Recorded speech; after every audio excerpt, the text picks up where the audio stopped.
Hey, Sofrito lovers, this is Ben Ramos bringing you another mukbang from my palatial home here in the Northwest Bronx. The Bronx is the home of hip hop and salsa. I am bringing you some pernil with a little bit of lime and lemon on it with some ketchup. Yes, I eat pernil with ketchup.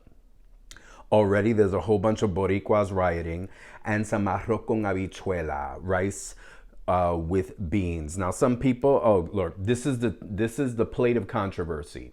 Some people are saying, why are you eating rice and beans with pernil? You're supposed to eat arroz con gandules with pernil. And other people are saying, why did you put ketchup on pernil? You just ruined the pernil. Listen, number one, I got this from a Puerto Rican Dominican restaurant and they ran out of arroz con gandules. So I had to choose arroz con habichuela. Still delicious, still wonderful, still edible. Get over it. You will surely survive the trauma. Also, sorry, but I am very Nuyorican. I love me some pernil with ketchup and a little bit of lemon juice on it. I squeezed a fresh lime and lemon on it. I love the wonderful acidic citrus note with pork. I mean, come on, folks. Pork and citrus go together amazingly. And I love ketchup, okay? I put ketchup on a lot of things. My pernil, my pasteles, sometimes my alcapurrias. Is it controversial? Yes, it is. I don't know where these culinary laws that can never be broken, these 10 commandments of culinary of Puerto Rican cuisine were created. I don't know where, but I do my own thing. Sofrito lovers, how are you? I hope you guys are doing well. I'm so happy I'm able to bring you another mukbang this Wednesday night. Look, take a look, take a better look. I don't want my food to spill everywhere, but I am choking on camera and dying. Excuse me. Everything is great. Again, happy Puerto Rican Heritage Month. I told you that I'm going to try to bring you more content, at least a mukbang a week with some delicious Puerto Rican food. This I did not cook, much like the mofongo from last week. Caridad, a Puerto Rican / Dominican / Cuban place. They make really good Puerto Rican style pernil.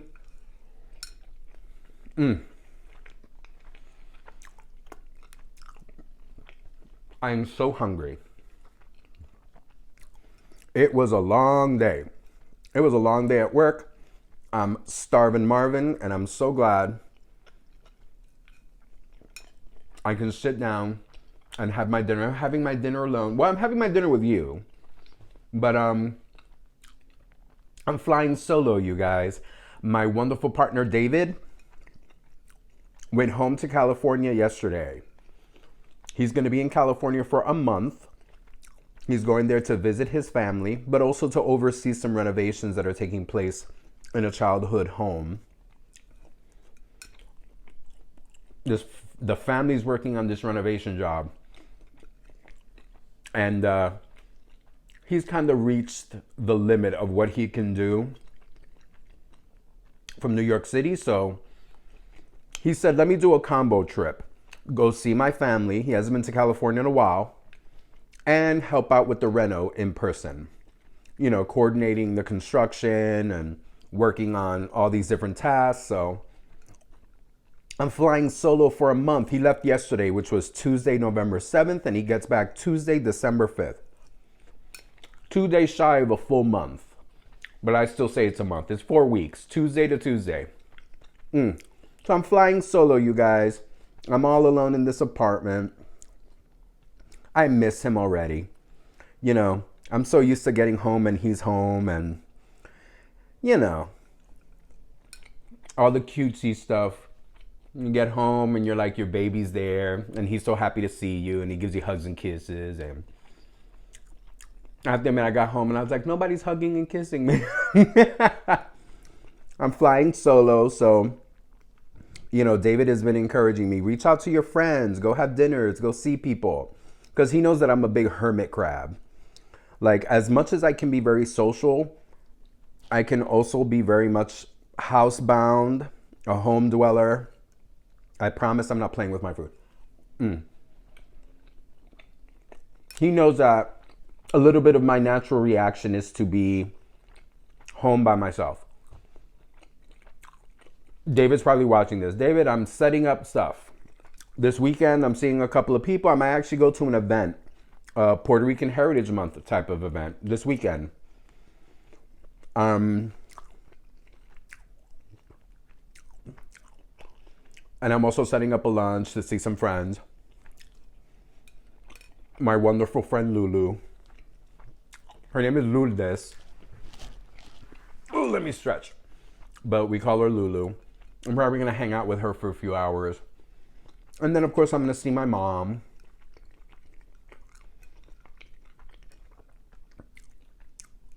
This is my mom's birthday month. My mom's birthday is November 22nd.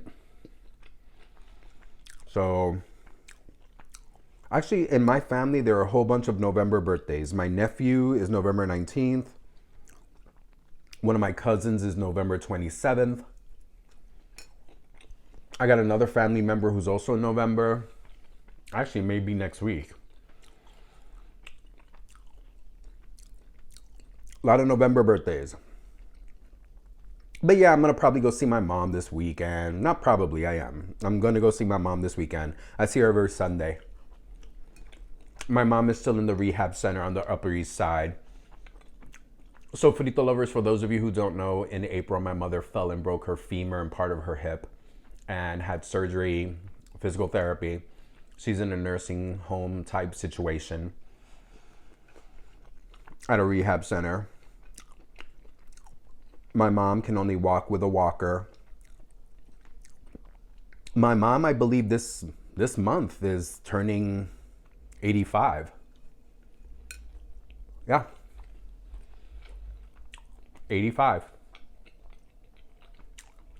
I don't know if I ever told you guys, but I was a middle-aged baby. My mom and my dad had me, they were already up there in the years. If my dad were alive now, he'd be in his mid-90s. My dad died 20 years ago this year.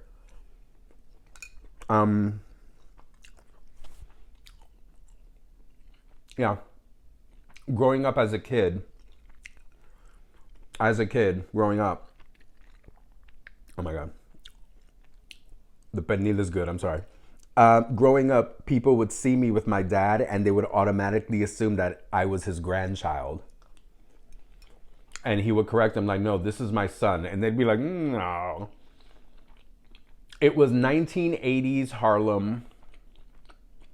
My father was a neighborhood bodeguero. He owned a bodega. And for those of you who don't know, those of you that are not New Yorkers or don't know what a bodega is just a Puerto Rican way of saying grocery store. We call it a bodega, and if you own it, you're a bodeguero.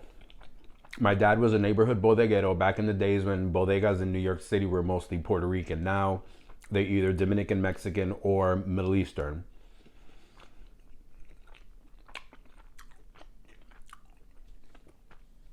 But back 100 years ago when I was a kid, bodega culture was very Boricua. And due to the significant age difference between myself and my eldest sibling, my older brother,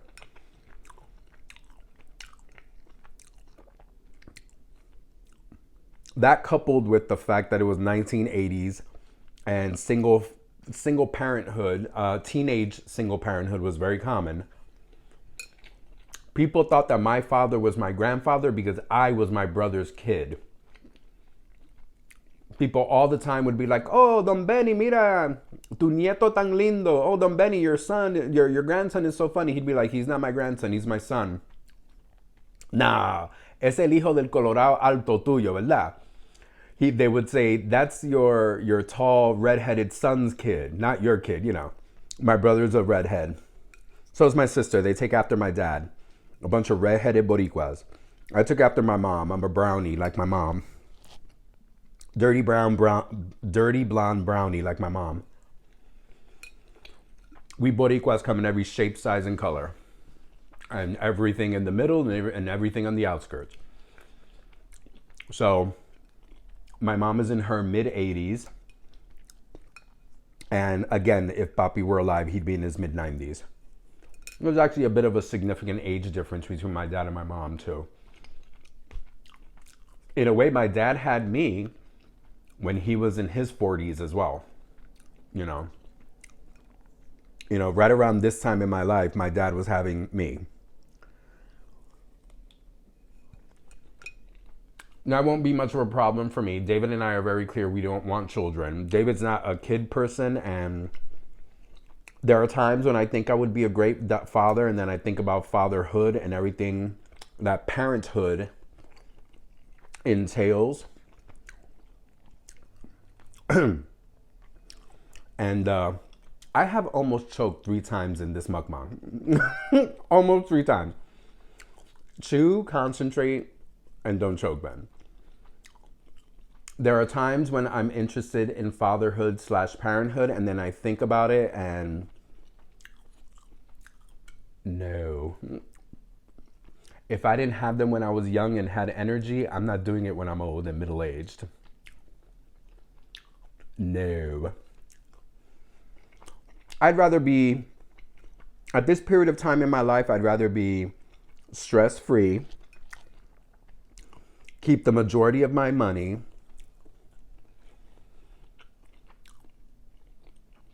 unencumbered, unburdened,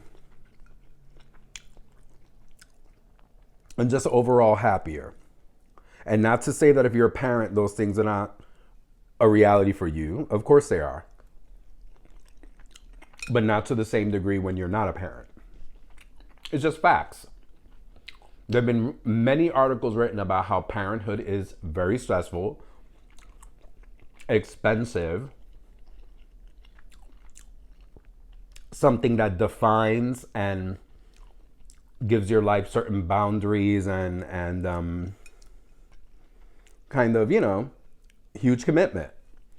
Your life revolves around these kids. Right now, David and I, if we wanted to, this week, David flew off to California.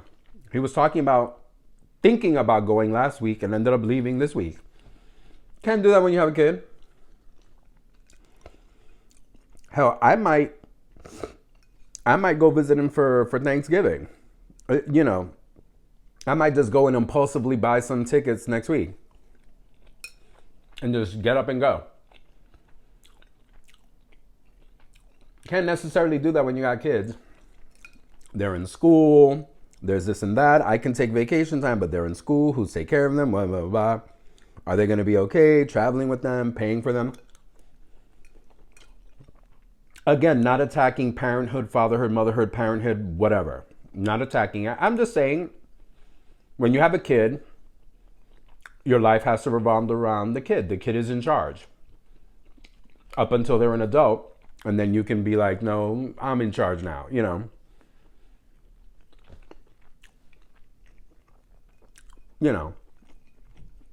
So David and I are not interested in having kids. So, that I won't have that experience that my dad had of walking around the neighborhood and everyone thinking the cute little chubby kid is my, yeah. They really did. I can remember as a kid walking with my dad, holding his hand, and people just being like, oh, look how cute he is. I also will say this, and this sounds horrible, please forgive me. My dad always looked older than what he was. Like when I think about what my dad looked like when I was a kid and what I look like now, I feel like I'm young, spry, and adorable. My dad had lived a strong, stressful life, and you could see it on him. I think my dad looked a lot older than what he really was. So I think, yeah, they would look at him and definitely be like, that's the grandfather. Hi, Papi, I'm sorry. I'm not calling you old and ugly. I'm sorry. But there's a difference between how good I look now and how good you look then. Come on. I've got that unburdened, stress-free, no kids glow, All the parents that are watching this just are unsubscribing. They're just, oh, I hate you. But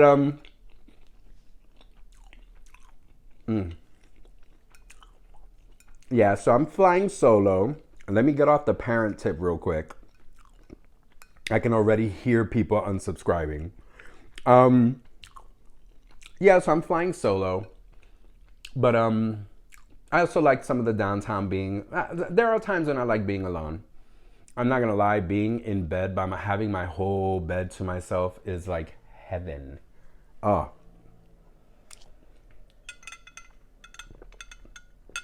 But of course, as wonderful as it is to have an empty bed, not an empty bed, but a bed all to myself, I do wish my bear was next to me, so I could get some cuddles and some hugs in right before I go to bed. So I do miss him. I do miss him a lot. But he's got to spend time with his family in Cali. I don't think he's been to California at all in 2023. I don't remember. And if he did take a trip, he took it really early in the year. I honestly don't remember. Yeah, so he needs to go spend some time with mom and dad and see his sister, and of course bond with his new brother-in-law. David's sister got married, so David's got a brand new brother-in-law who lives with his parents, so it's pretty great. He's gonna go spend some great time. So frito lovers, I'm gonna finish this off camera. I'm gonna get a little bit more rice, maybe a little bit more pernil too. Mira, so frito lovers, again, happy Puerto Rican Heritage Month. I'll be bringing you more delicious Puerto Rican food the next couple of Wednesdays. Como siempre, go out there, go taste for yourself, go have some culinary adventures. Adios.